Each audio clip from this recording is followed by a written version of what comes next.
The air holds a secret weight, a coolness before the sun. Imagine the sand beneath you, red iron, deep the color of blood memory. Are suspended now between worlds, the sleeping world and the slow awakening desert. Listen closely for sound that is. Not a sound, but a vibration, low constant, the heartbeat of the stone continent itself. Is the echo of ancient feet moving without. Haste for 60,000 years and more, they walk the invisible paths, the mapped ways of story and sangha. Great silence. Falls broken only by the softest whisper of wind across saltbush. Feel the pull now toward the horizon where the dark earth meets the deep velvet bowl of the sky. Welcome. Weary traveler to History Lullubay AM, Nesrula. And tonight we enter the stillness, the deep time of the land itself. We journey to the heart of Australia too. Feel the slow rhythm of the walkabout. Let us settle our spirits and begin our slow, steady pace toward true rest. Cora slept curled tight against the shelter rock. Was 17 cycles old, and the day had finally come. Day the elders named the long walking, the journey back to the beginning. His blanket was woven from possum fur, soft against the cold pre-dawn chill. He felt the shift in temperature, the exact moment the Southern Cross began to sink low into the ochre dust. It was time to rise before the first hint of rose touched the eastern rim. He moved slowly, deliberately, every action an offering to the silence. He uncurled his long limbs, stretched taut, and silent as shadow separating from the larger shadow of the stone. His skin was painted already with the white clay. Lines of protection and readiness. He took his two possessions, the smooth throwing stick and the cool, curved wood of the boomerang.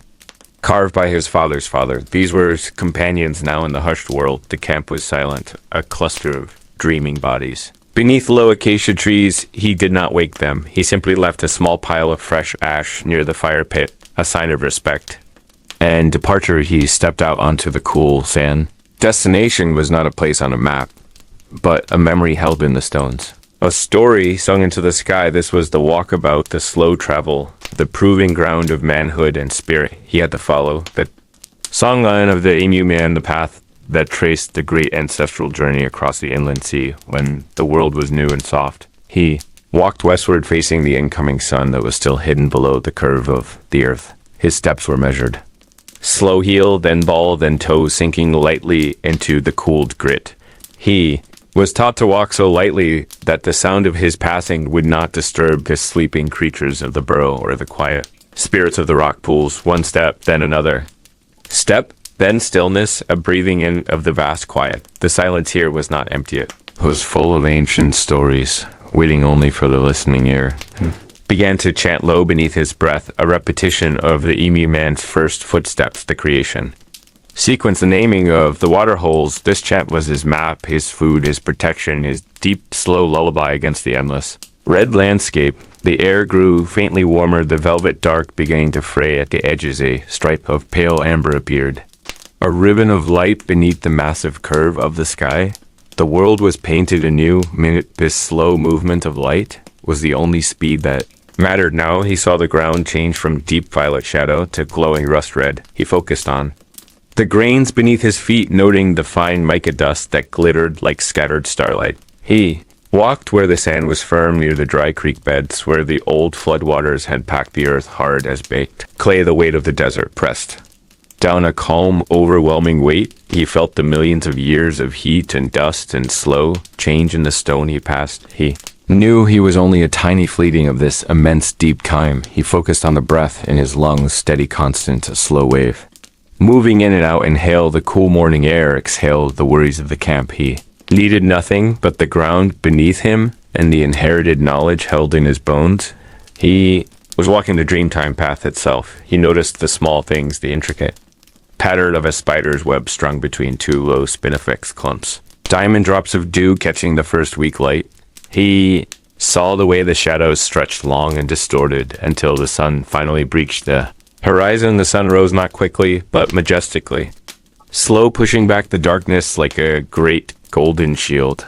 The light hit the land, and the land exploded into color ochre, crimson, orange. Deep shadows retreating rapidly into crevices, and Kaviskura paused for the first time since leaving camp. His eyes scanned the horizon, searching for the marker stone. the etched profile of a woman's face that marked the first resting place on the songland. Breath deep of the warm dust, the smell of eucalyptus and dry earth. He felt the history of the continent flowing through him, slow, deep, unbreakable. He began his slow journey, 1 foot in the present, 1 foot in the ancient past. His movement was rhythm, pure, gentle repetition. Dust lifted slightly around his ankles, a fine red haze that settled instantly.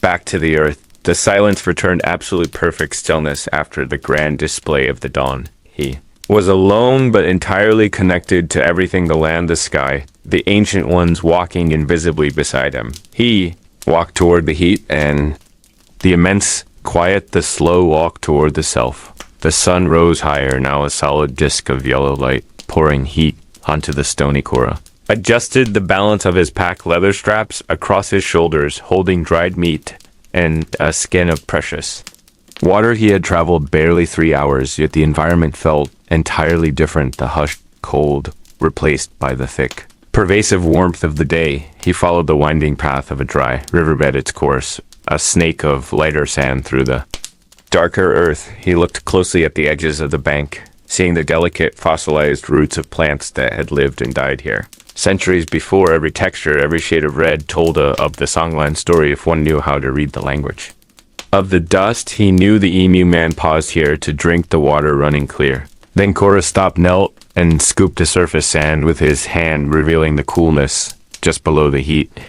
He pressed his ear to the ground, listening not for sound, but for the memory of moisture, the deep water table hidden far below. He found a clump of ironwork stone, smooth and dark, almost black where it had been polished by time and wind. He picked it up, felt its weight, its coldness, a miniature piece of the eternal earth in his hand. He placed it carefully back where he found it, respecting the stillness of the place. He moved onward, following the barely visible trail of flattened grass and scattered pebbles. The air above the horizon shimmered with heat, mirage making the distance appear like liquid silver. He focused only on the path directly ahead of his feet, maybe 3 steps, 4 steps at a time. This slow focus was the key to the walk, the shedding of worry, the centering of the spirit. He passed a rock formation, a cluster of large, worn boulders, looking like sleeping giants cloaked in red lichen. He knew this place was sacred, a birthing site of the ancestors. He lowered his gaze slightly as he walked past the sign of deep respect for the power sleeping within the stone. The stone felt heavy with age, etched with invisible meaning. He walked now in the full heat of the morning sun, his slow pace, deliberate, a resistance to the desert's urgency. The shadows were short and dark, clinging tightly to the base of the acacia trees. He could feel the slow, steady pulse of his blood moving easily through his veins. His breath was shallow, measured, conserving the energy needed for the long, slow day. He began to notice the subtle life hidden from quick eyes, the tiny movements of a lizard sunning itself motionless, except for the rapid pulse in its throat, the faint whirring of insects beneath a low bush. Land was not empty. It was full of quiet, purposeful movement. He looked up at the immense, perfect blue of the sky, the color of infinite depth. He felt the absolute vulnerability of being so small against such a vastness, but he was also deeply connected, a single thread in the immense ancient pattern. He looked for the next marker, a specific gnarled root of a ghost gum tree that looked like a man's bent arm pointing west. He saw now a pale spectral white against the crimson ground. He adjusted his trajectory, slightly moving toward the cool shade it offered. This slow travel was teaching him patience, profound patience. He learned that the land reveals itself only when you move at its speed. He reached the ghost gum, its white bark cool to the touch, reflecting the sharp light. Paused just for a moment, leaning his forehead against the smooth cool with a deep inhalation, a deep, slow exhalation, settling the spirit. He was walking into the true heart of the continent, the place where the maps fade and the stories begin. We follow Cora now, step by step, deeper into the red heart of Australia. We match his pace, slow, steady, rhythmic. We leave behind the noise and the haste of the outside world. We travel the songline, a path of true slow sleep. The air is now warm gold and thick with the scent of sun-baked stone. He carries the weight Of the sky on his shoulders, the immense blue dome above him, he walks on and on, the very definition of slow travel. His mind clears with every gentle step. Is simply moving, breathing, belonging. The deep earth holds him steady. The sun climbs higher. But the journey continues slow and deliberate beneath the immensity of the Australian sky. We stay with him in this hushed moment. This ancient slow walk toward deep rest, he takes another step, sinking gently into the soft fine sand. The songline continues. Into the vast bright silence, the dust of the day settles slow. Now a fine red velvet lowering across the ancient world. The air itself breathes out a hushed sigh.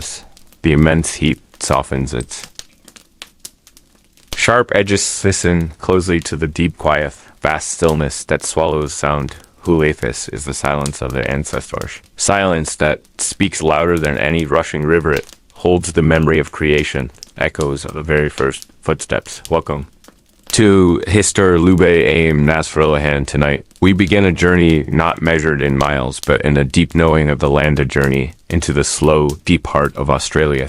Timeless practice of the Walkabout sacred solitary pilgrimage. Tonight we follow Kian, a young man ready to listen to the whisper of the earth, ready to walk the path laid down by those who came before his world. Is amber, now drenched in the final warmth of the sun that sinks low beneath the horizon, edgy a gentle fading fire. Painting the cliffs in rust and ochre, the campfire glows. Kian sits near the warmth. Faces around him, etched deep with wisdom shadows, dance tall and thin stretching across the rough ground. Murmurs are low, a soft, continuous drone of blessing. Instruction feels the weight of the moment, weight of the history he is about to carry forward. Walkabout is not simply travel, it is a ritual of becoming, a ceremony of connection. He looks down at the cool stone. He holds a small piece of quartz, milky white and smooth. It has traveled many hands, many centuries. It is a compass without a needle, guided only by feeling guided, only by the knowledge that rests within the stone itself. Elders speak of the songliness, the invisible map woven across the continent, a complex web of paths that detail everything: water holes, shelter, food sources, and the stories of the dreaming. Each landmark, each dune, each massive granite outcrop is a verse and a song, a note and a melody that Kian must now memorize with his feet. He must sing the land into being as he walks. I must carry the notes of his people deep within his chest. The chief elder Maragi leans forward, his eyes like dark polished river stones. He reflect the firelight, they reflect the immense quiet expectation. Murgay places a cool leather strip around Kian's forehead, a simple band of woven bark. This signifies his departure, temporary separation from the communal hearth. You carry the knowledge. Kian Maragi whispers a sound like dry wind over rock you carry. The history of the serpent's winding path, story of the sunbird's flight, though. Not rush the earth, though, not hurry the journey. The earth knows your speed, it waits for you to match its slow pulse. The implements are food designed for lightness and necessitya. Carefully balanced, throwing a spirit's tip, hardened by fire, not for sport, but for sustenance. Womerade, spare thrower, an extension of the arm, making the hunt swift and honorable. He receives the heavy skin bag of water. Weight is immediate and grounding it. Reminds him of the preciousness of every drop it demands. Careful, slow consumption, it commands respect for the dry world he enters. He receives the Coolamundid wooden carrying bowl deep and curved for gathering roots and seeds used for cradling. A small lizard or a bird caught for food is for drinking water drawn from a shallow sokajich. Item is not just a tool, it is a connection. It is a piece of the ancestor's original kitech with symbols only. Kian and the elders truly understand. Spiral of the water, crossing lines of the journey, circle of the gathering Plasamergi. Touches the dusty ground with his hand, a slow, deliberate gesture. Path lies along the Emu Sangwani, states clearly aligned that stretches north then west, following the steps of the celestial Emu. The Emu spirit guides you by night watch, the dark spaces in the Milky Way. Those are not voids. Kanthi are the shape of the ancestors. Blackness holds the map that the camp now sleeps or pretends to Kian rises. Slowly his joints stiff with the anticipation of Modion. He looks back once at the diminishing glow, gentle breathing of his community. Warm pocket of life in the infinite desert night. He turns away the world ahead, his dark velveted texture so rich. It feels palpable. He places one foot out and the next slowly, deliberately. The ground beneath his calloused feet is soft powder. Fine red dust lifts slightly in a rush, but in a polite puff it settles immediately behind him, leaving no trace. The first steps are the hardest. They are the breaking of the tide, severance of the umbilical cord to the known world. But once the rhythm begins, the muscles remember the ancient pace it becomes. Easy as slow meditative walking, he moves away from the sheltering. Gorge walls out onto the vast flat plains that roll endlessly under the dome of the Australian night. The air is cool, now sudden drop in temperature is comforting. Relief after the searing day, it carries the clean, sharp smell of eucalyptus leaves crushed. Underfoot in the faint, dry mineral scent of ancient stone, he is cloaked in silence. Absolute deep silence of the remote interior here are the cicadas, of course, a constant whirring hum that underlies everything, but that is the sound of life and not. An intrusion into the quiet is the pulse of the Veninga, constant low thrumming vibration begins to sing softly. A loud declarative song, but a breathy low chant opening verses of the Emu Songlani sings the initial meeting of the emu spirit and the serpent, and Chestora slow repetitive melody that describes the contour of the first hill he must pass. Songline is his map, it is his memory bank, it is his protection. If he forgets the words, loses the way. If he loses the way, he loses himself. So the song is constant, a steady stream flowing from his lips slowly. Weight of the water bag settles onto his shoulder and hip it pulls, gently reminding him of its presence. Adjusts the band, finding the perfect balance point. Slow.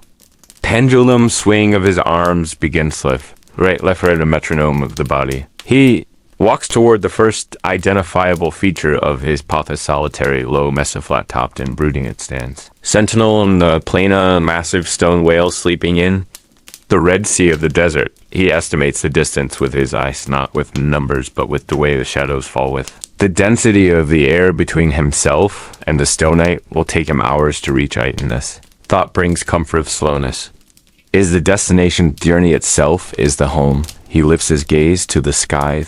Ceiling of the world is breathtaking, a dome of pure absolute darkness through with countless diamonds. The Milky Way is not a faint haze.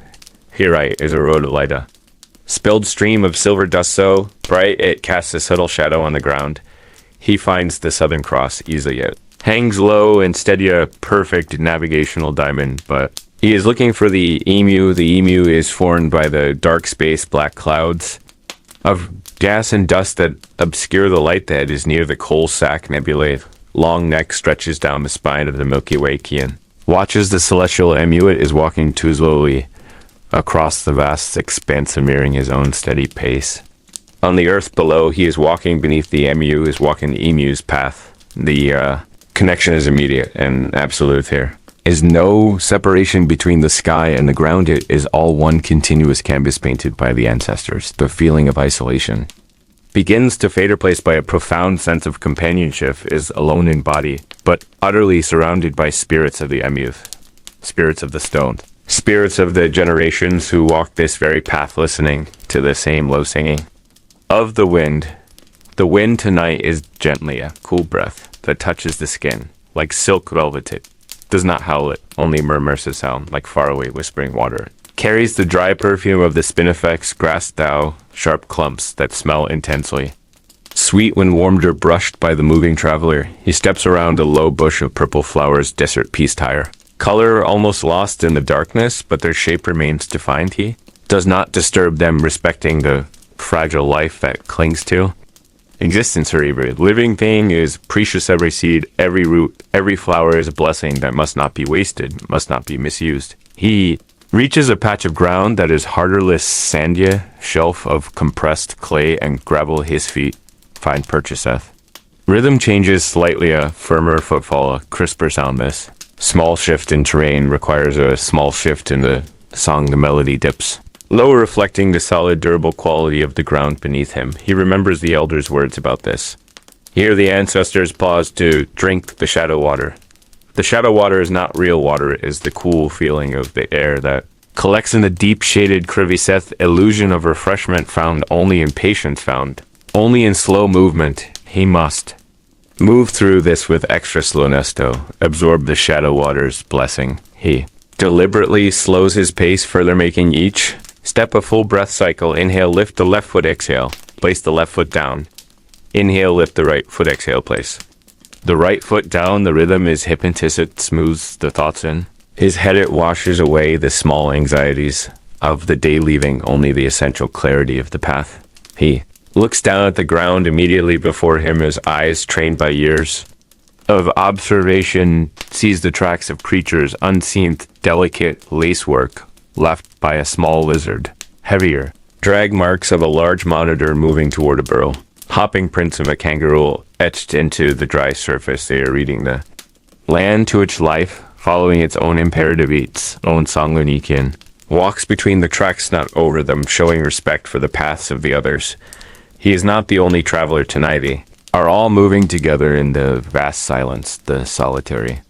Mesa is growing nearer now. It is no longer a dark smudge, but a vast, imposing structure. You can see the striations of ancient rock. Layers of time piled one upon the other, geological memory made visible. The base of the mesa glows faintly, catching the star light, a pale gray against the absolute blackness of its peak. Needs to circle its pasito, find the specific cleft marked in the Songlanevi, place where the ancient creek once flowed, where a soakage still offers sustenance.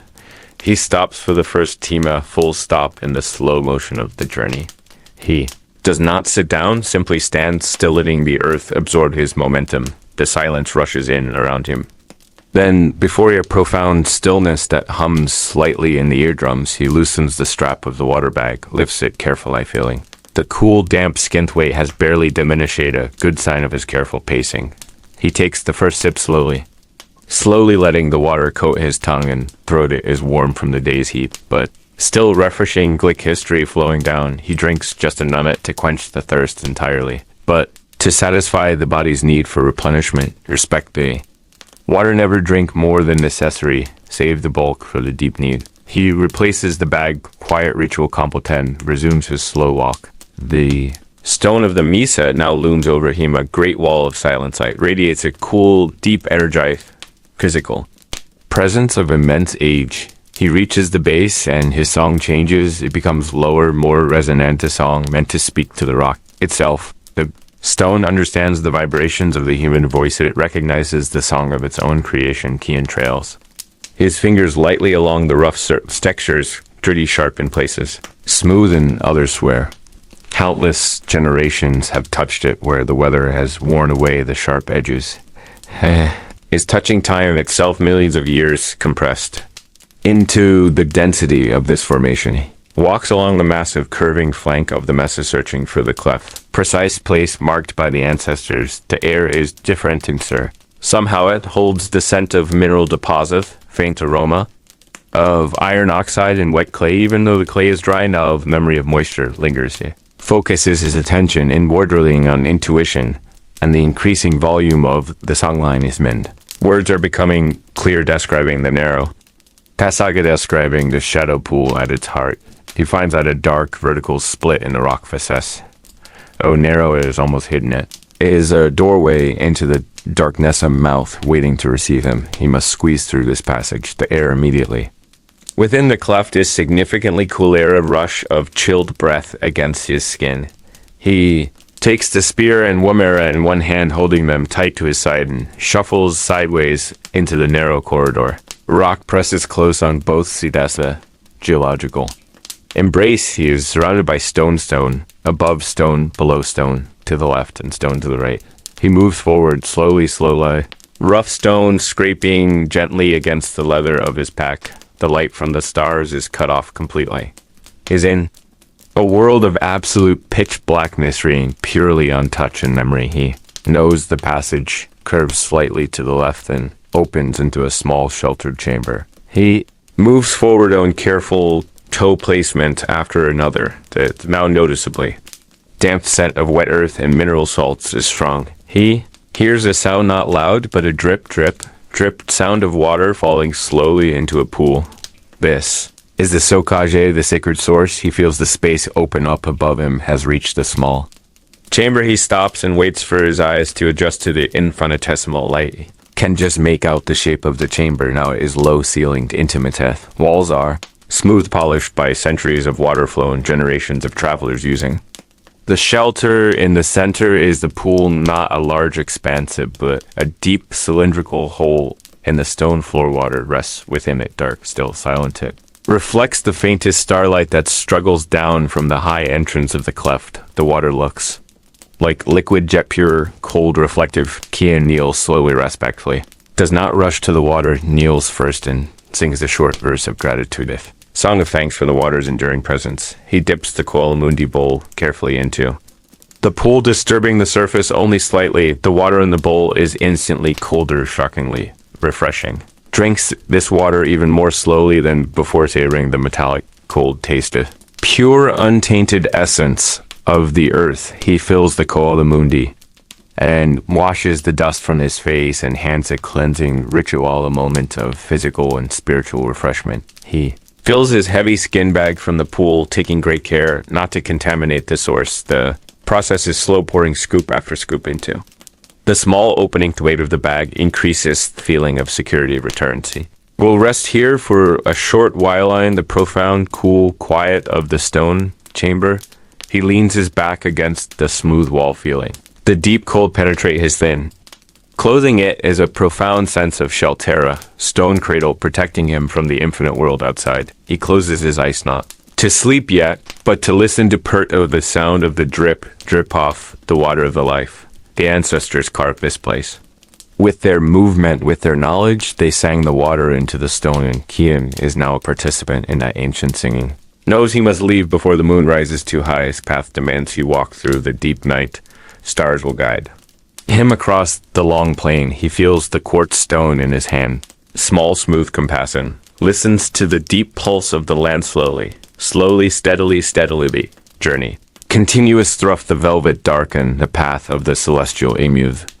Of the heart matches the drip of the water cam, quiet, deep a world, waiting for the slow footfall of the next step. He gathers his tools, rises deliberately, and turns back toward the narrow cleft and treads ready for the return to the infinite sky, ready for the long silent walk.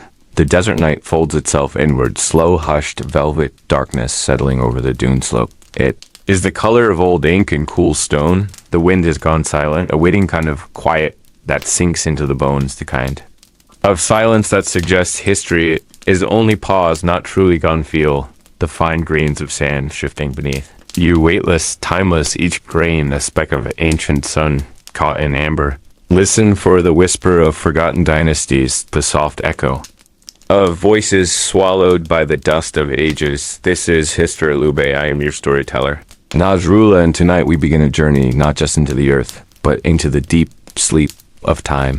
Itself rest now, and let the great stillness claim you. Sun had been a cruel hammer all day, beating the air flat and bleached. But now, under the shield of the moon, the world took on a silvery softness. Rex was accustomed to the silence, the deep oppressive weight of the desert that surrounded his small excavation site. He was an archaeologist by trade, a dreamer by necessity, his life spent sifting through the collapsed structures of the past near what he called the Scarab Ridge. This ridge was a place of endless frustration, and strange luck he had spent 6 cycles of the moon chasing a faint magnetic anomaly that danced beneath the surface, always just out of reach. Often felt cloaked by the past, swallowed by the sheer volume of time that had piled up layer upon silent layer. Tonight, however, was different. The air was heavy, thick with the smell of wet earth and dry mineral, something elemental and deeply resonant. Trex knelt beside the trench, his lamp casting an amber glow over the freshly turned soil. He had been scraping for hours just below the established layer of the late kingdom when his trowel met not bedrock, but something smoother, something strangely yielding. He brushed the sand away with trembling, careful fingers. It was a slab of basalt, impossibly black, impossibly dense, its surface polished by forces unknown, and etched upon that surface, not carved, but deeply inscribed, was a single symbol. It was a coil, a perfect spiral that seemed to draw the light into its center. X knew the language of the stones. He understood the hieroglyphs, the pictograms, the careful geometry of pharaonic design. But this coil, this symbol, was alien. It spoke of pressures deeper than the Nile Valley of civilizations that predated the written word. It was ancient impossibly, so he worked methodically clearing the edges of the slab, revealing its true scale. It was enormous, a great black door lying flat, disguised by centuries of dust and deliberate concealment. When the last remnants of sand were swept away, he could see faint lines running across the stone. Lines that suggested seams hinges away in wrecks. Brought up the heavy tripod and a slow mechanical lift. Winch groaned, a metallic sound brutally loud in the hushed night. He secured the chains, wrapping them around the lifting points he had carved. With his diamond cutter, he began to crank the tension building, slow, steady, inevitable, with a groan that seemed to come not from the stone, but from the earth itself. The great basalt slab began to rise. Slowly, agonizingly, the stone door tilted upwards. Revealing the void beneath. The smell that escaped was not the expected musty decay of an unsealed tomb. It was clean. It smelled of cold, dry air, of ozone, of something metallic and faintly sweet, like crushed lavender and old honey wrecks. Lowered the lamp. Into the opening, the shaft descended steeply. A chute cut directly into the rock face, lined not with standard limestone blocks, but with a dense, dark material that absorbed the light. It was polished smooth, like glass, but felt rough, like hardened. When he checked the oxygen levels, his heart pounding a slow, heavy rhythm against his ribs. Air was breathable, even cool, a surprising relief from the desert heat. He secured a rope tied firmly to the winch tripod and began his slow, careful descent. Into the darkness, the chute was narrow, snug, confining. He slid downwards, feet seeking purchase against the strange, slick walls. Seconds stretched into minutes, the ambient light of the moon above diminishing until his lamp was the only source of warmth.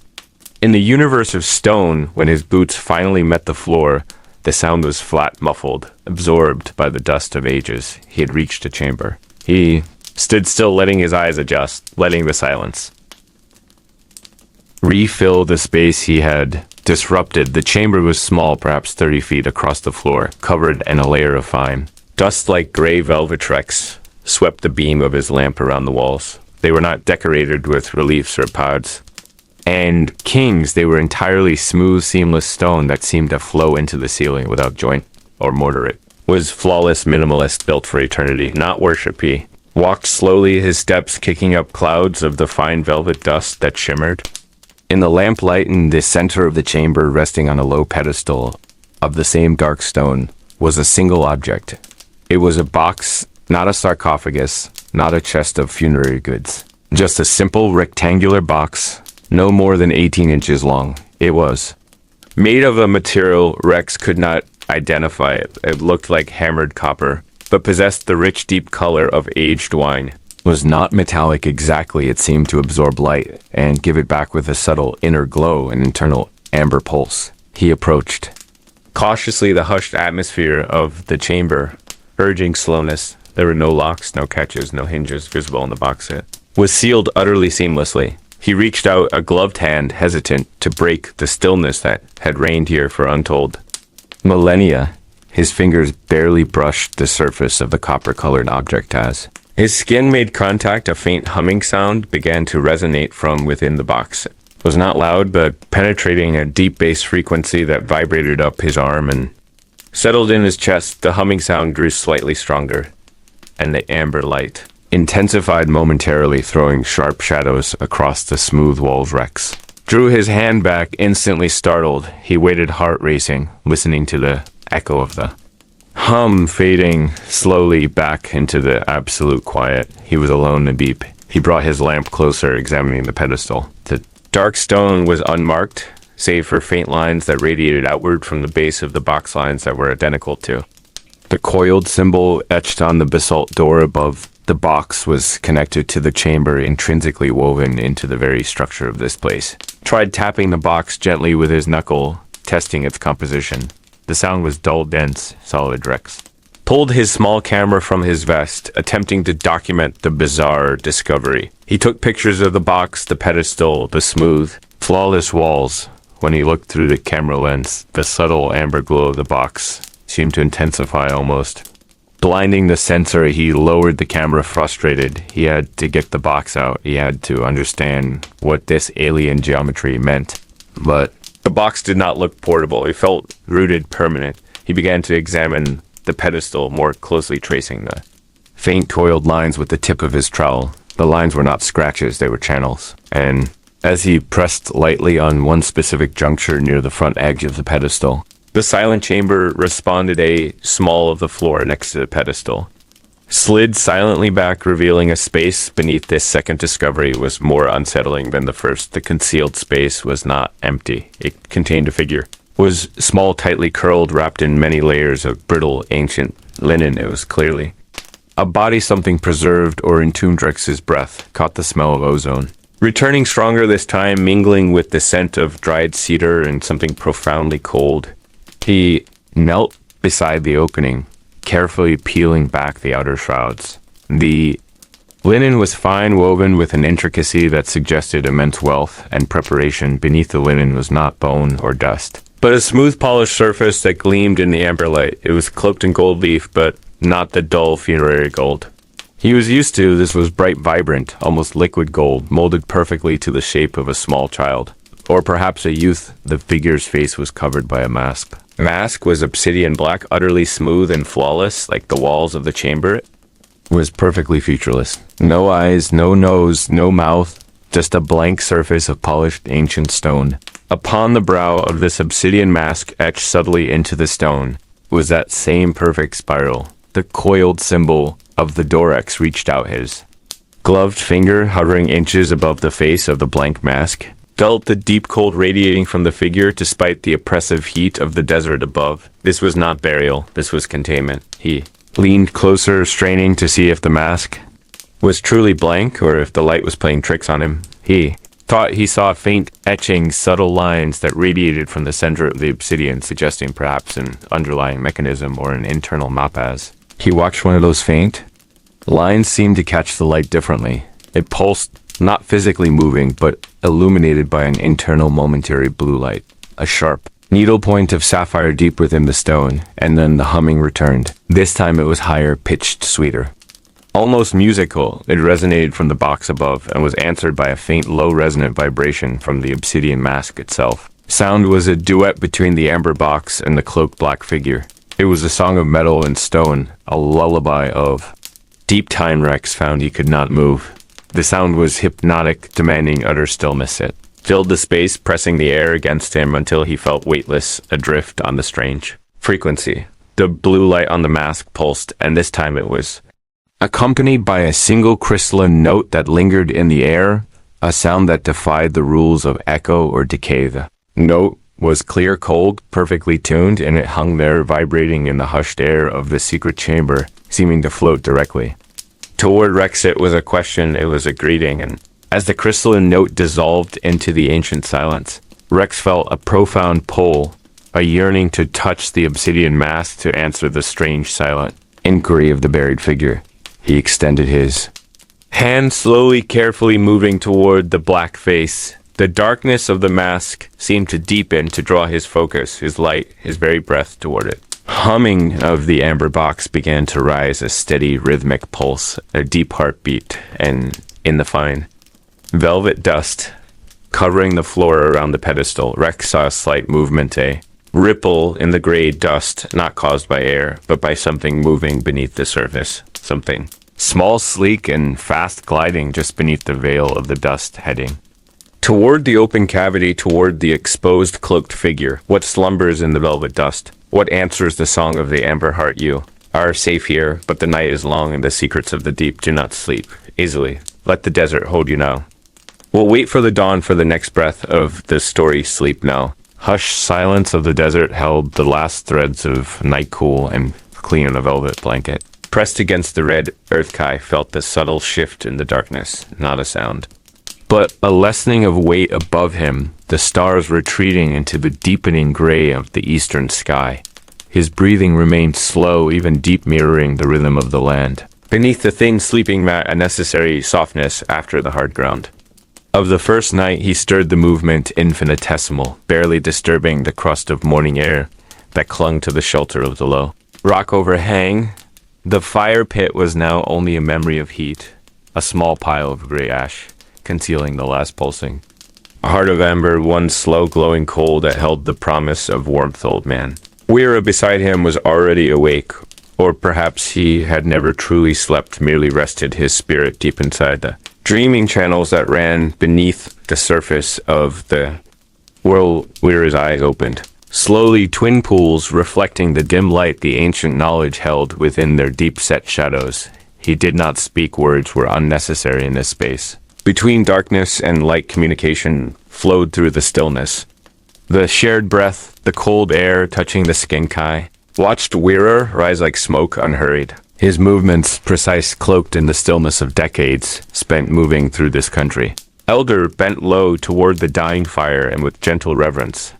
He nudged the ash aside, finding the precious ember, that small, fiery jewel. He placed tiny shavings of dried bark upon it. Pieces so thin they seemed almost transparent, whispering them into life. A fragile curl of white smoke lifted, smelling of eucalyptus and dry dust, a fragrance that anchored Kai immediately back to this place, this ancient time. The slow work of the fire beginning was a meditation. The careful addition of larger twigs than the small branches until a low crackling sound began to pierce the heavy quiet. This sound was the first song of the day, the sound of life returning to the camp circle. Kai rose, stretching the stiffness from his young back, his body still adjusting to the unrelenting hardness of the ground. Of the long walk the previous day, he stood observing the horizon, now defined by a thin line of pale silver stretching across the east, a promise of the sun god rising soon. Weira gestured toward the water skins. They must drink deeply before the heat began its relentless siege. The water cool and tasted of stone, of deep hidden reservoirs of life saved beneath the scorching surface of the Lambe. Drank in silence, the liquid of blessing, preparing the body for the long, slow movement ahead the morning. Stars still glittered fiercely, but its power was waning, overpowered by the imminent flood of sunlight. Weira pointed west, where the shadows still lay heavy and blue across the ridges of the distant hills. This is the way. He finally spoke, his voice low, raspy, worn smooth by the years of sharing secrets with the wind. We follow the path of the emu now. Kai, the path where he scratched his deep lines into the earth during the time of first creation. Kai, not of the names and story Weira spoke were not just myths, they were coordinates, they were the map, the compass, the very ground beneath his feet. Path of the Emu was the songline. They walked this morning, a sequence of sights and tracks that had been sung into existence and must now be sung back into memory. With every step they gathered their few belongings, the essential tools. The digging sticks, the spear thrower, the woven bags, all movements deliberate, all objects revered for their purpose. The soft leather cloaked their shoulders, protecting them from the morning chill, which would quickly vanish. The sun finally broke the horizon, not suddenly, but deliberately, painting the sky in deep ochre and burning gold.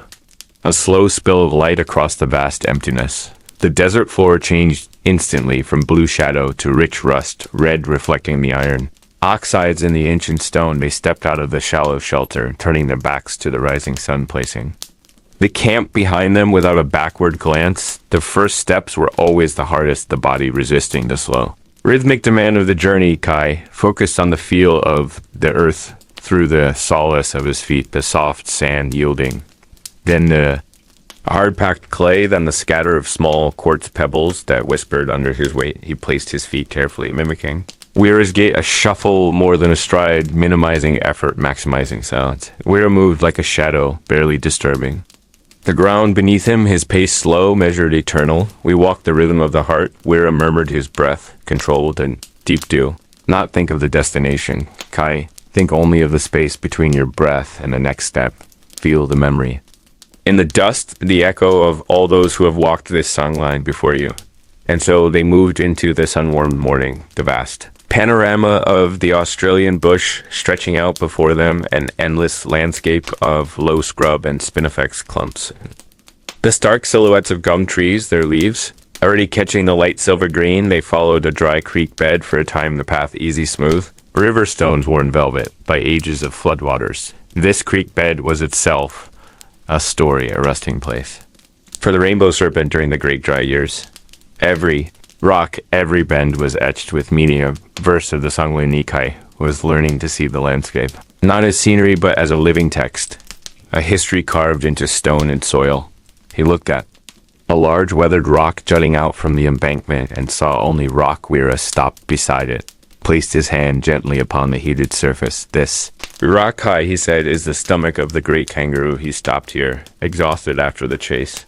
Of the stars, when you touch this rock, you feel his hunger, his exhaustion, his power. Kai placed his own hand hesitantly on the rough surface, the stone warm and solid, closed his eyes, and tried to clear his mind of the clutter of the waking world.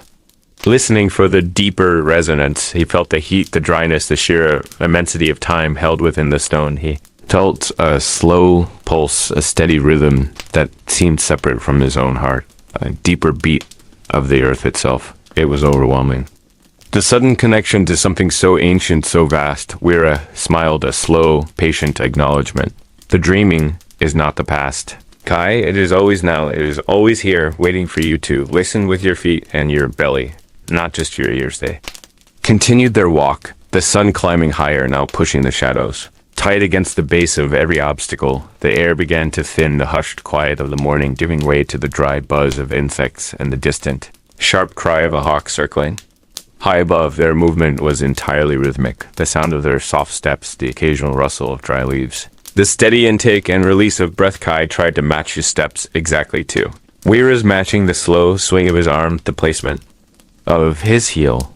This synchronized movement was important. It was of the respect for the songline, the blending of two spirits into one traveling entity.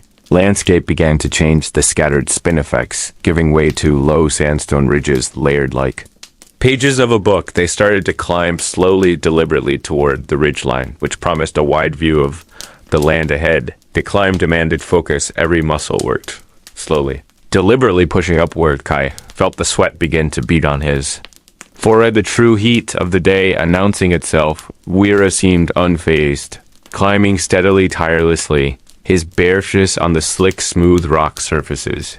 He taught Kai how to read the stone, how to know which would hold firm, which would crumble, how to use the ancient etched markings left by water and wind as handholds. They stopped just shy of the crest of the ridge, finding a small cave opening that offered temporary refuge from the intensifying sun. Here they rested for a short time, the silence deepening once more, now broken only by their heavy breathing. Wira took out a piece of soft red ochre from his bag, a small piece of earth pigment. He instructed Kai to chew on a small piece of acacia gum to clear his throat, then to rub the ochre carefully between his hands until it became a fine soft powder. This red dust, Kai, is the blood of the earth. The memory of creation, he said. We honor the land before we ask it to carry us further. Wira began a quiet humming sound, a low resonant note that vibrated deep in Kai's chest. It was not a loud song. It was more of an acknowledgement, a simple statement of presence. He dipped his fingers into the ochre dust and gently drew 3 small lines on Kai's chest over his heart, then 3 lines on his forehead just above his brow. These marks cloak you to make you invisible to the things that might stop your journey, and visible only to the spirits who guide your way. Kai felt the cool softness of the ochre on his skin, the earthy scent of the pigment filling his nostrils. He repeated the ritual, marking Wira's chest with the same reverence. The connection deepened further, the shared ritual cementing their bond to each other and to the land they walked. They remained in the hushed cave until the sun had passed its highest arc, the time of most brutal heat. This period of midday rest was sacred, a time for eternal journeying, not for movement. Kai closed his eyes, listening to the absolute stillness outside. The cave mouth, the desert holding its breath, waiting. He could hear the distant low hum of the dreaming, the subtle shift of the ground beneath him, the slow grinding of ancient tectonic plates far beneath the continent. He felt himself sinking deeper into the slow motion of the walkabout, shedding the urgency of the outside world. There was only the walking, the waiting, the listening, when Wira finally signaled. It was time to move. The angle of the sun had softened slightly, temperature though still fierce, was retreating. Slowly they emerged from the cave onto the ridge crest. The sight that greeted them was immense, overwhelming. Unbroken sea of red and gray stretched to the horizon, a vista of incredible scale and ancient permanence. The far distance, perhaps a day and a half away, Kai could make out the faint silhouette of the great monolith, the massive single stone formation that dominated this of the country, was the final destination of this stage of their walkabout. The heart of the emu's path, the place of profound power Wera, pointed slowly, his hand tracing the invisible lines of the Songwenaluk. Close, Kai, he instructed, do not look at the stone, look at the air above it, see the memory etched there, the path. The ancestors walked before you. Kai squinted his eyes, trying to pierce the glare, trying to see past the physical structure of the monolith. And slowly, hesitantly, he began to perceive not just the rock, but the space around it vibrating with unseen energy. A cloak of deep history woven around the stone peak. It was not a sudden vision, but a deep, slow understanding that settled in his mind. The ground they stood on the air. They breathed the stone in the distance were all parts of the same living narrative. They began their slow descent down the opposite slope of the ridge, moving towards the deep valley floor, where the shadow of the monolith would fall late. Tomorrow, the afternoon sun cast long flowing shadows ahead of them, stretching their figures into elongated giants marching across the red landscape. The pace remained steady, measured, hypnotic one. Foot followed the other, 1,000 steps, 10,000 steps, all melding into one. Long continuous meditation. The dust rose softly around their ankles. Catching the golden light, the only sound, the soft padding of their feet, and the low chant. Wera began to murmur a repetitive rhythmic sound that spoke of water of rock, of the emu's long journey. Kai joined the humming, matching the deep resonant notes, feeling the vibration travel from his throat into his core, grounding him further into the slow, unrelenting rhythm of the walkabout. World became reduced to the immediate path, the next breath, the ancient song, and the velvet weight of the setting sun promising another night of deep dreaming travel. Morning sun stretched fingers of amber light across the endless red earth. Karen walked slow, deep breaths, filling his chest, the air still cool, but hinting at the searing heat that would soon possess the desert floor. He wore the ochre dust like a second skin, the powder lifting and settling with each measured step. The silence was not empty. It was hushed, profound, filled with the quiet knowing of ancient ground. He followed the invisible path known only through song. The songline itself, the dreaming track etched deep into the memory of the land and memory of his own people. Track wound around a low rise of striated sandstone where the wind had carved smooth hollows. Over unimaginable ages, he moved lightly, almost floating across the gibber plain where countless small dark stones littered the surface. Like fallen night sky fragments, he carried little a qualman bowl for water and seeds, a digging stick honed to a sharp point, and the knowledge passed down from father to son, from elder to initiate. His focus was absolute, not on the destination, but on the immediate step, the feel of the earth, the whisper off grass spinifex clumps. Catching the light like small pale stars, he heard the faint rustle of a monitor lizard disappearing into the sparse bush, its movement quick, sharp, a contrast to the slow, heavy rhythm of his walk. The sun rose higher, painting the horizon in layers of rose and burnt umber. He was guided by the dreaming story embedded in the landscape. Every ridge, every gully, every ancient stone marking a verse in the sacred epic. Moved through the territory of the great serpent, a place where the water sometimes flowed torrentially, but now lay dry, silent, awaiting the distant rain. He felt the presence of ancestors, the old ones who had walked this exact path tens of thousands of years before, their shadows long and cool, stretching beside him in his solitude. He paused beneath a lone giddy tree, its bark dark rough, casting a meager but precious patch of shade. He drank sparingly from the water he carried, savoring the cool, deep taste, the water life itself, the most sacred substance in this slow-burning land. He closed his eyes briefly, letting the immense silence settle into his bones. This was not travel, as the newcomers knew it, fast-rushing loud. This was walking as prayer, as ritual, as remembering the world into existence. He saw the subtle signs the way. The bark had been scarred by fire long ago, the placement of a few stones intentionally piled, not by nature, but by human hand, signaling a safe passage point. These small clues confirmed he was true to the songline, not straying, not lost, only walking where he was meant to walk. The heat intensified, the air beginning to shimmer above the red dust. making the distant horizon ripple like water. He began to sing softly, a low resonant drone that vibrated in his chest, a song without words known only to the initiates, a melody that described the path ahead, describing the trees, the rocks, the water that was, and the water that would be. His map, his instruction manual, his history book. He passed a rock formation that looked like a sleeping emu head tucked beneath its wing. He sang the emu story, the track where the ancestral emu had rested and laid its clutch of deep green. Eggs now represented by smooth round stones, half buried in the sand. He touched the cool stone. Lightly a gesture of respect, a quiet acknowledgement that he understood the sacred geography of this place. His journey was about integrating his physical being with the metaphysical reality of the dreaming. He was not just walking across the land.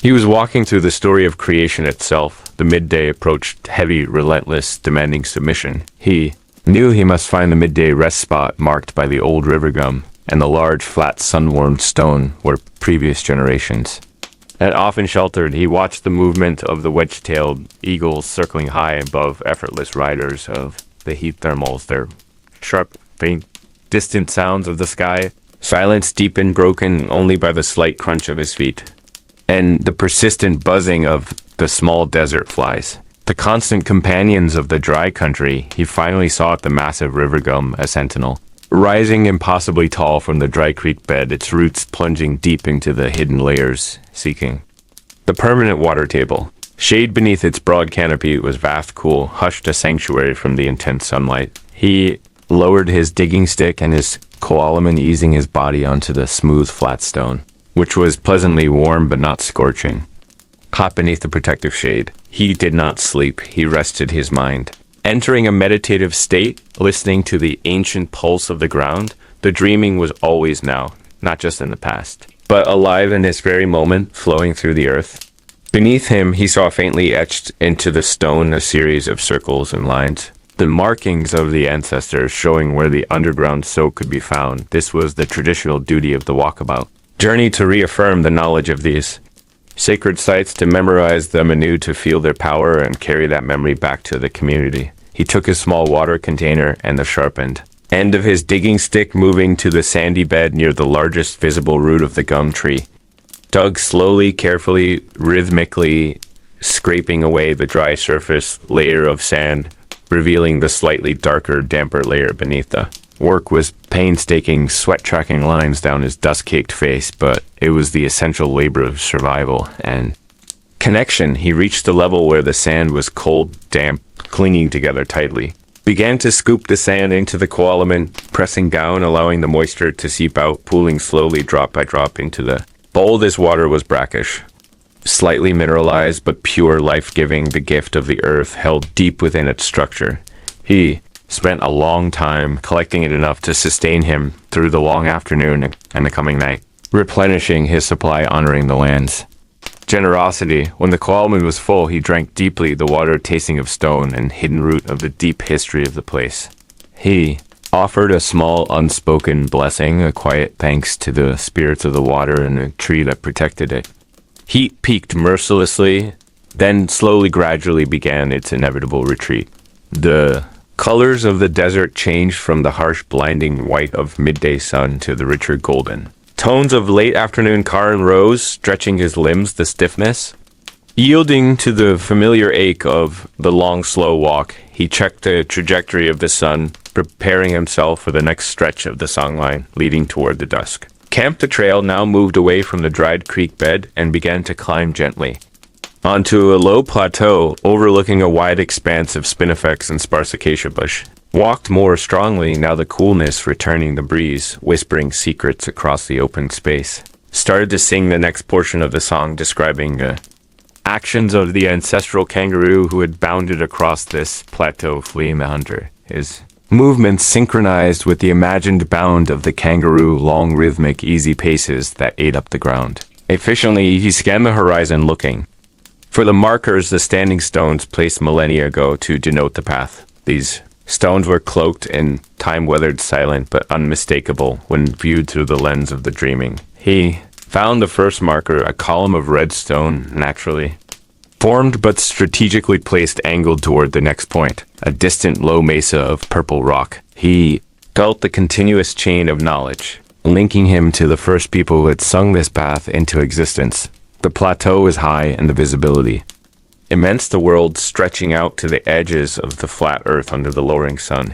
Saw smoke on the horizon far, far away, not the smoke of people, but the wispy, slow burn of a controlled brush fire, started perhaps by lightning or perhaps by the distant travelers of another songland. Ignored it, focusing only on his own track, his own purpose, his own inward journey. He needed to reach the shelter rock before the shadows grew long and the cold air of the desert night rushed into. Reclaim the heat, the low mesa grew steadily closer, its purple hues deepening to indigo as the light softened. He felt the slow, deep satisfaction of maintaining the pace of adherence to the ancient rhythm of the walkabout. Reached the base of the mesa, where a cluster of small caves and overhangs provided perfect natural shelter. This place was known as the resting place of the ancestral eagle. The highest point of the journey so far, he chose a large overhang facing east, protected from the evening winds and offering a clear view of the night sky, which was essential for astronomical navigation. He quickly began the rituals of setting camp first. The fire pit, a small ring of stones gathered carefully, then the dry kindling and small sticks collected from beneath the overhangs where they were protected from any residual moisture. He took his fire drill, the smooth polished wood, spinning it between his palms until the friction produced the first wisps of smoke. Then the ember, small red, glowing life. He coaxed the ember into flame, gently breathing life into the dry grass until the tiny flame took hold, licking upward, fragile yet powerful. Fire was small, contained, meant only for warmth and security, not for spectacle. The scent of burning gum leaves drifted upward, sweet, sharp, comforting, filling the air with the smell of home and history. As the sun finally dipped below the horizon, the sky exploded into a breathtaking canvas of deep orange, magenta, and velvet purple. The light retreated quickly, the stars beginning to prick the darkening dome of the sky. Almost immediately, Karan sat by his small fire, the warmth spreading into his weary muscles. He ate the food he carried, dried meat and ground seeds, slowly chewing, savoring the simple, sustaining nutrition. He felt utterly alone, yet entirely connected to the vast network of the dreaming that stretched over the entire continent. Desert night was immense silence, save for the occasional soft click of cooling stones and the faint crackle of his fire.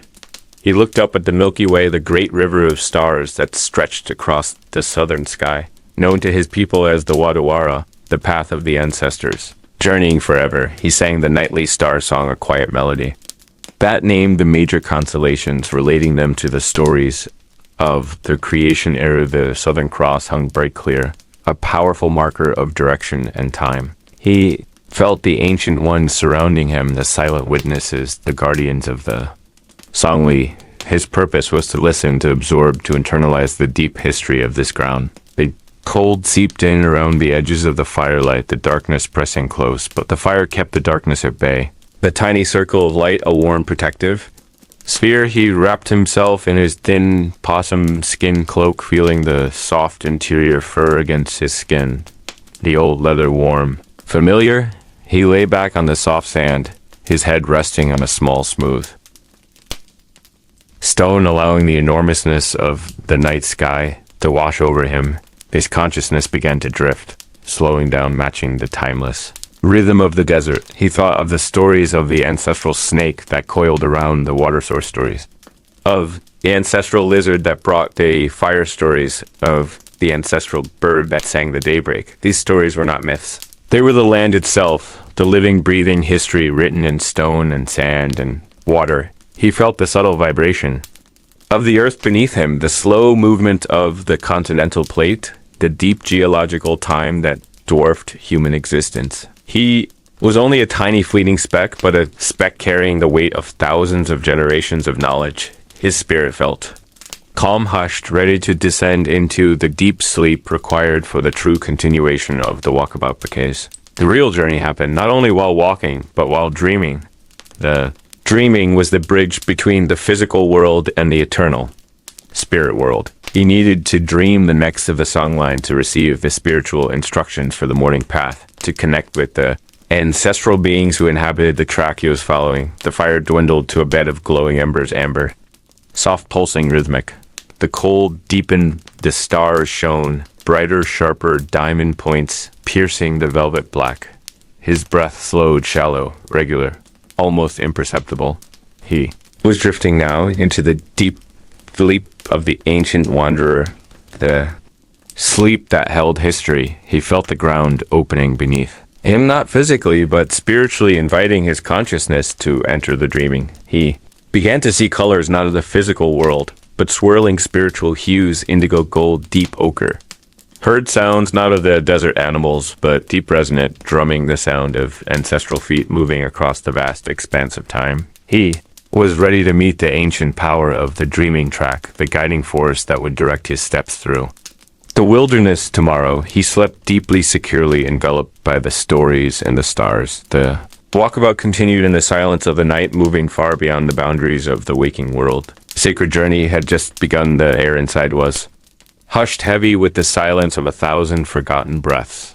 The stone floor was cold beneath my boots, radiating the deep chill of the earth. Space was not built for light. It was a pocket of absolute quiet, shielded from the clamor of the world. Above, a single small lantern threw an amber pool across the immediate floor, revealing the precise texture of the ancient walls. They were not smooth walls. They were etched deeply, precisely, mathematically, with symbols that defied easy recognition. Not writing as we know it, but a language of geometry, a conversation between star points and horizon lines.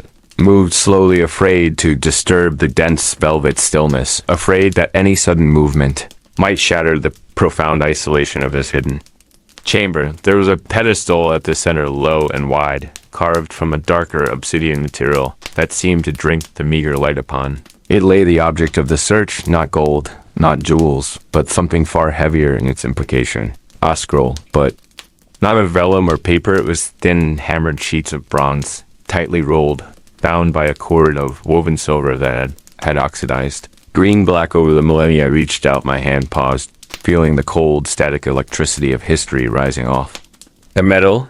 The weight of the object was immense, disproportionate to its size. I lifted it gently, carefully, the silver cord unraveling with a soft, whispering sound that the stone absorbed instantly. Metal sheets slowly uncurled, not brittle, but yielding, like heavy silk revealing the interior surface. This surface, too, was etched with incredible detail, smaller symbols, tighter lines. A narrative pressed into the enduring metal. It was the chronicle of the cloaked guardians the secret society hinted at in the earliest fragmented texts found in the desert library. The language was archaic, the script demanding absolute concentration. A slow surrender of the modern eye to the syntax of the deep past. I followed the lines with my finger, tracing the cold bronze, feeling the ridges where the stylus had pressed down 4,000 years ago. The story began with a king known only as the Silent Sovereign. He was a ruler who loved the darkness more than the sun, who understood the wisdom held in the cycles of sleep and shadow. The text spoke of an impossible task assigned to his most trusted advisors. They were charged with safeguarding not a treasury of wealth, but a treasury of time. They were to slow the pace of the kingdom, to impose an enduring, hushed existence upon the land. They were the first cloaked guardians. Texts described their rituals, their devotion to the quiet life, their rejection of all speed and noise. They built these hidden chambers not for permanent dwelling, but as way stations, as repositories for the slowest, most patient records. The amber light of the lantern flickered just once, a tiny breath of movement in the dense air. I leaned closer, my shoulder resting against the cold stone, the bronze sheets radiating chill that permeated my gloves. The next of the record spoke of a great shift day time when the sovereign's decree was challenged by those who demanded velocity and visible progress. The guardians, realizing their mission was failing, prepared for retreat. They chose 10 locations across the breadth of the ancient kingdom, 10 deep wells of silence, 10 libraries dedicated to the slow observation of the turning world. This chamber was one of them, a node in a vast network built to wait for the fever of speed to pass from the world. The bronze ledger continued detailing the items sealed within the other 9 locations, not lists of contents, but highly poetic descriptions of their essence. One chamber held the echo of the North Star, a specific mathematical Formula describing the precise arc of the celestial pole in the year of the Great Shift. Another. Held the weight of a feather, the recorded measurements of the pressure exerted by a single swan. Feather under specific atmospheric conditions a study. In ultimate gentleness, the depth of their patience was staggering. I felt a profound sense of calm washing over me, reading this account of intentional deceleration. The stone was humming with the energy of preserved stillness. I turned the third sheet. Of bronze, the hinge sighing softly. This was different, darker, etched with hurried, almost frantic strokes. It was written perhaps centuries after the initial sealing it. Spoke of a threat not from without, but from within, a shadow within the guardians. Themselves a deviation from the code of silence. One of their own began to crave recognition, to desire the noise and fame they were sworn to avoid. The silent keeper, they called him the one who began to speak. His actions introduced a flaw into the hushed system. He revealed the existence of the 10th chamber, the one they deemed the most vital, one that held not records or measurements, but the key itself. The bronze description of this key was maddeningly vague. A symbol, not a definition. It was described only as the unbroken circle, the final equation of return. The text stated that upon the revelation of this 10th chamber, the silent keeper fled, taking with him the knowledge of its location. The remaining guardians reacted swiftly. They sealed all 9 existing locations and created the elaborate false trail that had led me here. They accepted failure in their generation, ensuring only that the key would remain inaccessible until a time when someone could truly understand the necessity of slowness. I traced the etching of the silent keeper's symbol, a stylized hawk in mid-flight, breaking the perfect symmetry of a spiraling glyph, sign of sudden, unnecessary speed. The text concluded with a stark warning, 3 simple lines etched. Deeper than the rest, seek the stillness, beware the flight. The 10th waits in a deep water. I whispered the word, sounding loud in the profound quiet. The humidity of the room was rising, slowly, subtly pressing against the skin. I looked around the chamber, searching the etched walls for any further clues, any map or marker indicating a passage to the 10th location. There was only stone, perfect, seamless, ancient stone. The floor beneath the pedestal was perfectly flat. I knelt, running my hand over the dark obsidian base, feeling for any fissure or secret lever. Nothing. The chamber was a decoy, a distraction, a testament to the guardian's commitment to misdirection. I stood slowly, the bronze scroll still cradled in my hands. If the 10th chamber was in deep water, it suggested a place entirely submerged, a subterranean river, a coastal crypt, a sealed spring. The silent sovereign's kingdom was vast, but the geographic references were lost to time, replaced by modern borders and names I had to translate the archaic geography hidden within the complex symbols on the walls. Brought the lantern close to the nearest etched panel, studying the repeating patterns. They weren't just geometric designs, they were astronomical alignments projected onto geological features. The key was in the stars, not the soil. I began to sketch the pattern onto a small piece of parchment, brought for just such a purpose, my hand steadying against the chilling stone.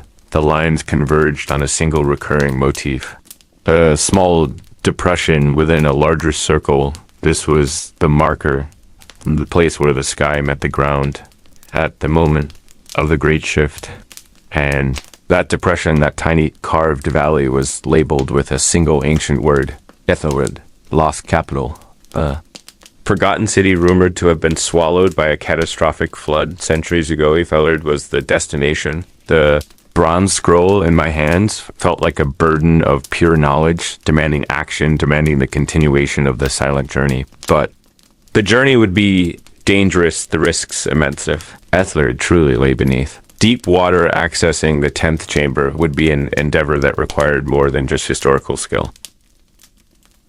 It required descending into the profound, chilling darkness. I looked back at the obsidian pedestal, its surface now reflecting the faint amber light of the lantern. There was a final detail I had missed, a small carving hidden beneath the shadow of the bronze scroll's resting place. It was the image of a single stylized wave crashing down upon a tower, and beneath the wave, a tiny, perfectly etched image of a man cloaked and fleeing, carrying a circular object. The silent keeper escaping the flood. But The flood had sealed the secret, had protected the key by sinking the entire city. I rolled the bronze scroll close, tying the green, black, silver cord, the sound of the metal sheets brushing together, echoing softly only to be immediately stifled. By the air, I extinguished the lantern, allowing the chamber to fall back into its native, perfect blackness. The residual amber glow from the lantern's metal casing faded slowly, until only the memory of light remained. I stood there in the absolute darkness, the cold stone embracing me. I imagined the long, silent journey ahead, the slow, careful descent into the deep waters of Ethord. Knowledge gained here in this stone quiet chamber was the map, but the final mystery, the unbroken circle itself, waited beneath the surface. The stone floor beneath my boots began to vibrate, not a tremor of the earth, but a rhythmic low pulse, a sound that was too deep to be heard, too constant to be accidental. It was the subtle, persistent sound of vast, slow-moving water nearby, perhaps underneath the very floor of this ancient chamber. A deep, resonant hum, a lullaby of the subterranean sea. I took a slow breath. The air was thick with the scent of wet clay and forgotten salt. The 10th chamber was calling slowly, quietly, pulling me toward the dark and silent city, beneath the waves, toward the mystery of the deep water and the key. The sun hung high, now a copper disk of absolute stillness. The journey had slowed to a hypnotic shuffle, a deep red silt clinging to Kalaru's ankles. Mind floated, his body was moving by ancient instruction, not by effort. Winda the Elder walked ahead, cloaked in the shadows. He carried always in his bearing. He did not sweat. He simply absorbed the heat, letting it pass through him like light through clear amber water. Kalaru tried to match this stillness, this absolute refusal to fight the sun. The air was hushed, a massive velvet blanket pressed down upon the world. Silence here was not the absence of sound. It was the presence of every small sound amplified by the heat. The buzzing of one solitary fly near his ear seemed louder than the ocean. The tiny scrape of a pebble rolling down the dune face was a thunderclap they had traveled since before the first star vanished, since the sky was still bruise-eclared purple now. The sky was bleach white at the zenith. Only around the horizon did the deep ochre stain hold fast. Kalaru focused on Winda's back, the strong lines of his shoulders etched against. The blinding light. Winda was the map. Winda was the songline. Winda was the living history. Kalaru knew that this of the day, the deepest, hottest, was the real test of the Walkaboutanian. Could walk at dawn when the air was cool and the spirits were still sleepy, but to walk when the land demanded rest, when the heat tried to melt the marrow in your bones, that was the moment of true learning. They reached a spine of worn sandstone, ancient stone, carved smooth by millennia. Winda stopped, silently raising one hand. This was the place of the midday rest, the place named in the song as the shade of the ancestors. It was impossible to see the shelter until you were upon it. It was not a structure, but a deliberate curve in the stone. Face a deep pocket carved by water long ago. It faced away from the sun's direct glare, offering a cool pocket of perpetual dusk. Kalaru followed Winda down into the rock groove. The sudden shift in temperature was shocking. It was like stepping from a raging fire into a cool river cave. The floor was pale sand, soft and untouched. The air tasted different. It tasted of damp stone and deep earth. They settled immediately, without a word, without sound. Winda simply laid his lean body down on the sand, his head resting on a small, smooth rock that had been there for 10,000 years. Kalaru mirrored him, finding his own rhythm of rest. Closed his eyes, but the colors persisted. The bright red and gold of the desert remained burned onto the inside of his eyelids. He breathed deeply, slow inhalation, long, slow exhalation. The breath counting the passage of the day. He had been taught that the desert breathes too in the morning. It inhales the cool air, and the dew, and the energy of the rising sun at midday. It holds its breath. It waits. It rests. And in the evening, it exhales the heat, releasing the stories it has gathered all. Kalaru listened to the silence of the land, holding its breath. He tried to empty his mind to become merely a vessel, a receiving dish for the low, constant hum of the dreaming. This was not sleep, but a deeper form of waking. Could hear the distant rustle of the spinifex grass moving 100 yards away. Yet it sounded right beside him. He heard the faint click of tiny insects living their hurried lives beneath the sheltering stone.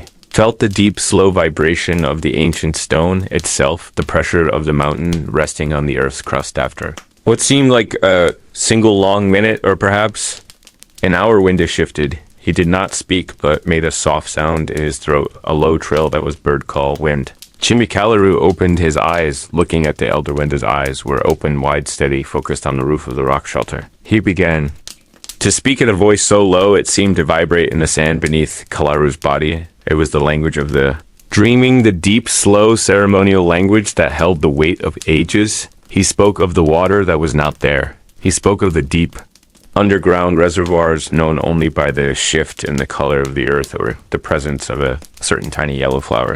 This was the lesson of the midday rest, the lesson of survival when all visible life seemed scorched away. Winda described the path of the rainbow serpent as it moved beneath the crust of the land. He spoke of the serpent's thirst, the tremendous, unquenchable thirst of the ancestor, creating the rivers and the hidden springs. He spoke of the stone that Kalaru rested upon. This was not merely a stone, it was the hardened belly scale of the serpent. Resting after a great effort, touch it, Winda commanded without moving his lips. Kalaru reached out his fingers slowly, carefully, not disturbing the deep peace of the shelter. He laid his palm flat on the cool surface of the rock. It was smooth velvet, almost polished by the winds, but underneath the surface he could feel the faint etched patterns, the grooves, the lines, or the markings of the creation story. These were the records of the walkabout journeys undertaken by ancestors hundreds of generations past. Each groove was a memory, each slight discoloration was a marker for a spring, a hunting ground. A sacred tree. Winda continued his hypnotic recitation, his voice steady and dry like the rustle of old leaves. He told Kalaru that the land does not forget. If you listen with your skin, not just your ears, you can hear the footsteps of the ancestors echoing in the stone. They walked this exact path. They felt this exact oppressive heat. They rested in this exact shade. They left their instructions not written on paper, but inscribed into the very fabric of the world. The sun is the great purifier. Winda murmured, his eyes still fixed on the ceiling. It burns away the unnecessary things, the fear, the doubt, the trivial hunger. Leaves only the core truth, the knowledge of the path. Kalaru felt a profound shift in his understanding. He was not just walking across the land, he was walking through time. The present moment, the heat, the thirst, the dust were merely layers. Underneath those layers was the eternal path, the velvet road the ancestors traveled. He breathed the cool air from the rock cave, a breath that felt hundreds of years old. He saw a tiny spider patiently spinning its web across a small crack in the stone. Spider was busy its work, persistent, heedless of the scale of the world around it. It was simply doing what it was born to do, the eternal pattern repeated. Winda told the story of the great hawk, the one who flew too close to the sun during the dreaming. The hawk was seeking knowledge faster than it should have. The sun punished the hawk by blinding it for a moment. When the hawk regained its sight, it realized it had missed the small signs, the hidden tracks, the necessary details on the ground. The lesson, Winda said, is that you must look high for direction, but you must walk low and slow and patiently. You must trust the journey, not the destination. Trust the weight of the sun. Trust the silence of the stone. The shadows within the shelter began to soften. They began to shift slowly, imperceptibly lengthening. There reached the deep stillness of the high afternoon was beginning its slow transformation. The sun was finally beginning its long, gentle slide toward the western horizon. Air outside the shelter would still be hot, burning hot, but the quality of the light was changing. It was losing its cruel white edge and gaining a softer golden hue and amber warmth. Winda sat up smoothly without effort, like a reed straightening in calm water.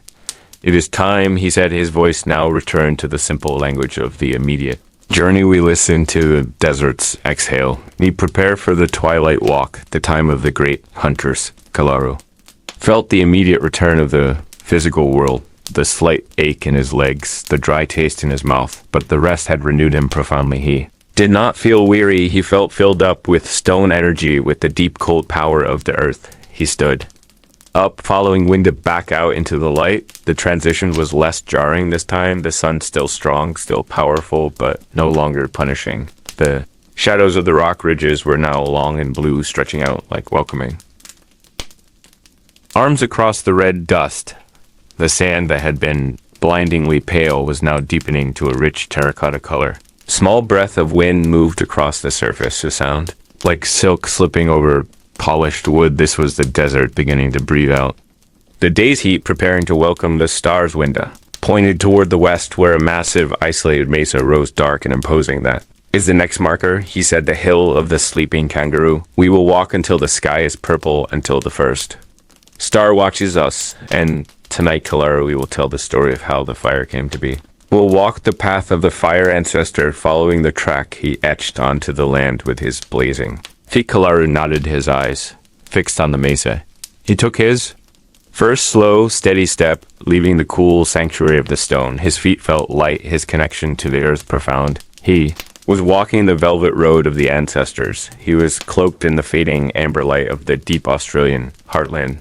The vast, quiet landscape stretched before them, endless and ancient, waiting for the night stories to begin. Sun held steady above the vast ochre expanse, a heavy amber shield. Pressing down upon the ancient earth, the air was thick and dry, tasting of heated quartz and crushed gum. Leaves a perpetual silence draped over the land, broken only by the soft brush of the traveler's naked foot across the fine red dust. They moved as shadows in the blinding light. The elder ahead, a cloaked figure of weathered leather and sinew, his pace unbroken, steady, rhythmic, a heartbeat matching the slow pulse of the continent itself. The traveler followed, watching the dance of heat above the horizon, where reality blurred into shimmering illusion. Every step was a lesson in yielding the body low to the environment, not fighting the heat or the emptiness, but becoming of it. The dust rose in tiny, hushed clouds around their ankles, a fine red powder settling back, instantly tracing the invisible path.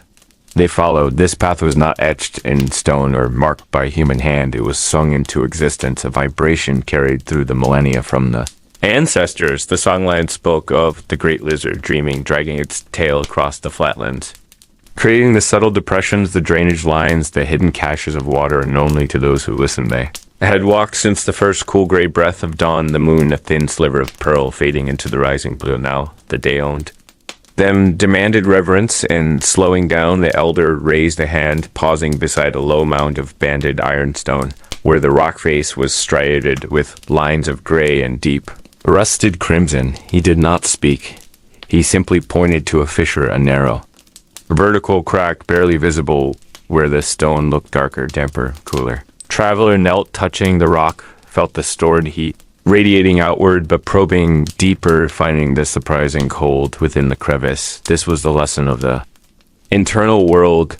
The external heat was deceptive, a shield protecting the hidden life, the vital wetness within the stones. Memory, he saw where the rock had been smoothed, not by erosion, but by generations of hands seeking this same sanctuary, this same cool breath. The elder produced a small bundle of fibrous moss, extracting a few drops of stored moisture. Precious liquid that tasted of stone and clean minerals, a single drop for the tongue, a slow, rolling sensation across the dryness of the mouth, a reminder that enough was everything. They rested in the sliver of shade offered by the ironstone ridge, waiting for the sun to lean towards the west.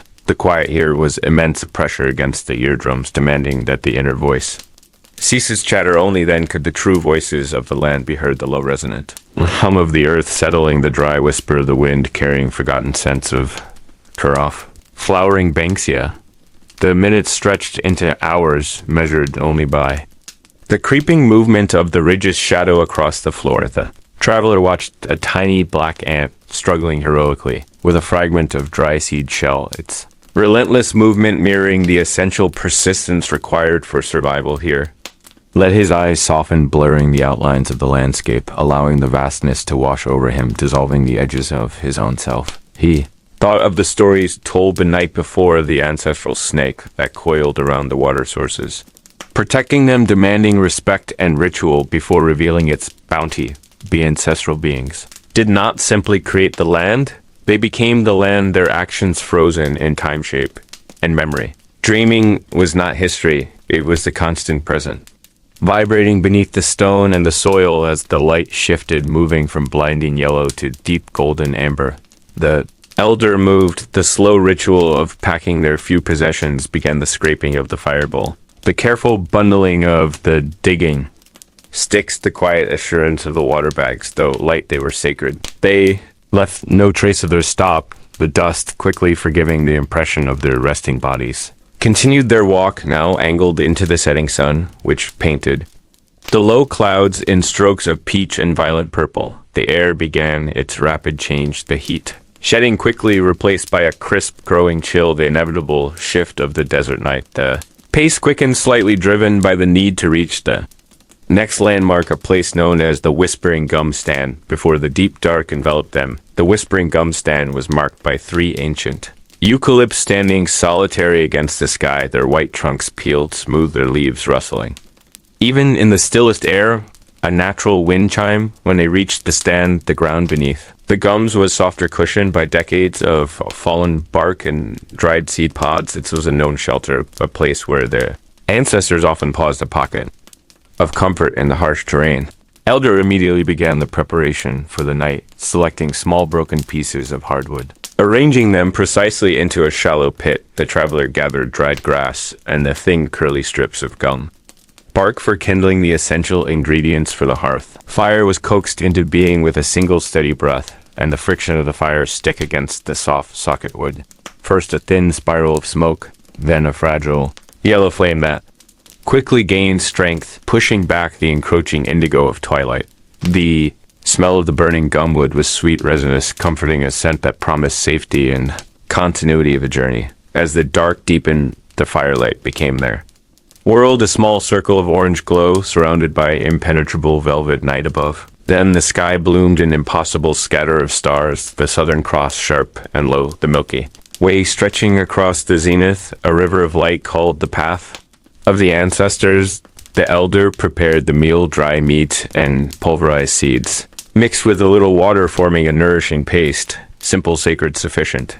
They ate slowly, savoring the silence. The only sounds the crackle of the fire and the distant, lonely cry of a dingo perhaps miles away. After eating, the elder settled closer to the flames and began to speak, but not in the language of men. Began to sing the deep guttural chant that mapped the land. This was the continuation of the songline, telling the journey of the great eagle ancestor who flew low across this very region hundreds of thousands of years ago. Song described how the eagle's shadow fell, creating the low depressions, how its sharp talons scraped the clay, forming the edges of the salt pans. The sound vibrated through the traveler's chest, a physical connection to the story. The rhythm, hypnotic, slow, mesmerizing. Felt the ground beneath him, breathing, pulsing with the weight of that immense history. He closed his eyes, letting the sound penetrate, allowing the images to form behind his lids. The vast wings beating the ochre dust. The silent, powerful flight across the unformed world. The elder sang of the clay pans they would reach tomorrow, describing their deceptive flatness, the way the baked earth cracked into geometric patterns like the skin of the great lizard itself. He sang of the dangers of misreading the water signs, of mistaking shimmering heat for true reflection. Each phrase was a direction, a warning, a blessing, and a memory, all woven into the melodic line. The chant continued for a long time, rising and falling until the flame dipped low and the embers glowed in deep reds and oranges. A gentle furnace against the cold night. When the elder finally ceased, the silence that followed was heavy, profound. The traveler felt a deeper exhaustion. Now, not just of the body, but of the spirit, absorbing that immense flow of ancient knowledge. Wrapped himself tight in his kangaroo skin, sleeping. Robe the coolness of the air, pressing close against the exposed skin of his face. He lay gazing up at the impossibly bright stars, each one a window into the dream tomb, looked for the dark shapes in the sky, the nebulae, the voids, which were just as important as the shining points of light. The ancestors saw these dark spaces as creatures or water holes, places where the sky itself rested. He watched the steady procession of the celestial river, the long sweep of time represented by the slow rotation of the galaxy. His mind softened, drifting away from the immediate reality of the fire and the cold toward the slow rhythmic depth of sleep. Elder's soft breathing was a constant, steady anchor, a low, reassuring presence beside him. Sleep came easily invited by the deep fatigue, the immense silence. The knowledge that he was exactly where he was meant to be on the pathway that belonged to him. He dreamed not of human things, but of the ground beneath him, of roots burrowing deep of water traveling invisibly through the sand layers. He dreamed of being a rock, of feeling the slow, abrasive power of the wind wearing him down. Across countless ages, he slept deeply without movement, a stillness that mirrored the land itself waiting for